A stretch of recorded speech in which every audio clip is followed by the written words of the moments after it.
Hi everybody, I'm Rosie Chung and thank you so much for taking the time to join me today watching my video. I am going to do a little bit of a recap of my curly hair journey. I had considered doing the curly girl method. Um, I did not fully commit to that. Maybe this year I will try to commit to that, but for now, because I'm really new to the journey, I'm trying a lot of different things, which may or may not be my point of disaster for me, but I am utilizing some very specific techniques that my hairstylist Melanie had recommended to me, and I have some really great results with it. And that includes shampooing more often than conditioning, which is kind of the opposite of the curly girl method, where you're doing more conditioning and doing more co-washing compared to using shampoo, although in the curly girl method you would be using a clarifying shampoo, which is what I use. I have always been a huge fan of showering with hot water, super hot water. That's how I wash my body, that's how I take my showers, that's how I wash the dishes in the sink.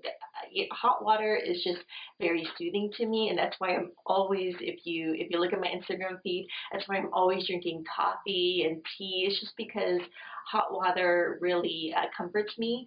So because I was very committed to, allowing my curls to be in their natural state, um, one of the things that I needed to change was the temperature of my water when I'm washing my hair. And this is not just for people with curly hair. This is across the board for anybody with any type of hair type. I went from hot water to cold water, which is very different for me. It's been quite a challenge doing the cold water thing. So pretty much what I've been doing with that is I only wet my head during the cold water process, and then I use a hair clip and put it up after I'm done washing it.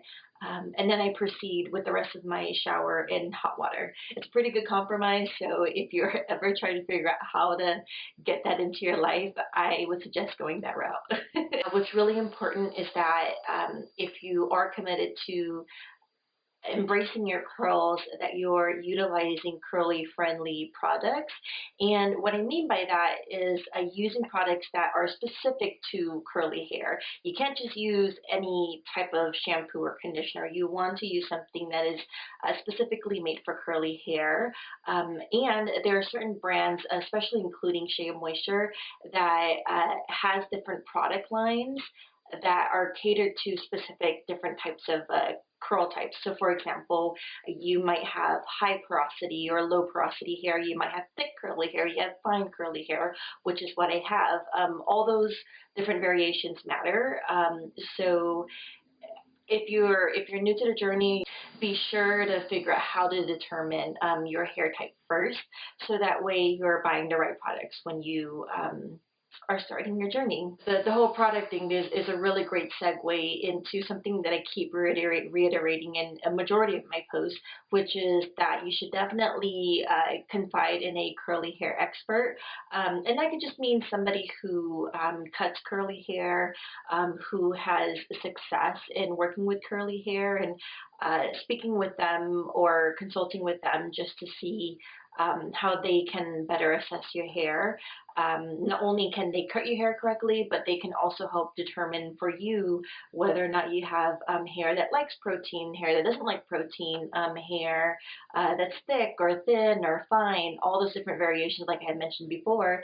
A curl expert can help you understand those properties a little bit more and help guide you to the methods that you should be using. I'm really new to the game of photographing myself, especially for my Instagram feed. I had mentioned in a blog post in December of last year about some of the ways that I had grown in terms of my blog, and one of them is that I'm producing a lot more original content, content that's featuring myself, me. And with that being said, that also meant that I'd be photographing myself more, and that came with a lot of a trial and error, let me just tell you. So when it comes to photography, it's a little frustrating because I don't think that I have it 100% down. Plus, I have a point and shoot that can only do so much. It's I think almost 10 years old, if or 8 years old. So I definitely have an opportunity to invest in a new camera, which I do plan to do this year, one of my 2018 goals. But with photography, I'm learning that um, I'm just learning all the different types of settings I should be using on the camera that I have now. I'm learning that a camera stand and a selfie stick are my best friend, which I had recently invested in. And I'm also learning that wearing black and white specifically really help with capturing the curls in my hair.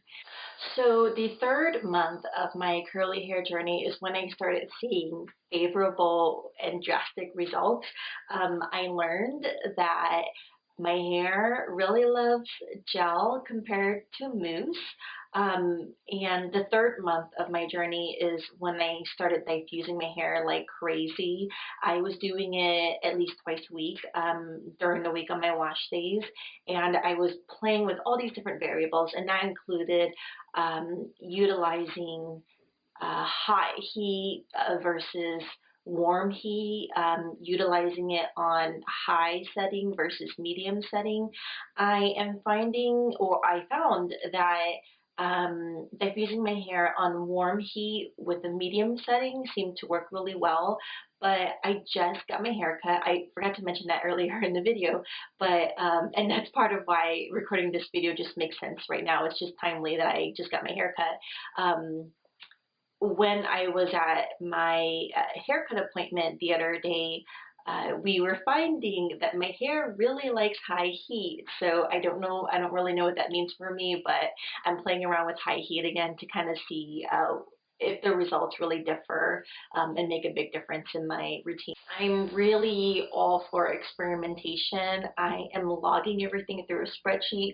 I am trying to find a way to organize that particular tool that I'm using so that I can share with other people who are new to the journey, or people who are just trying to figure out which methods work best for them during their styling routines.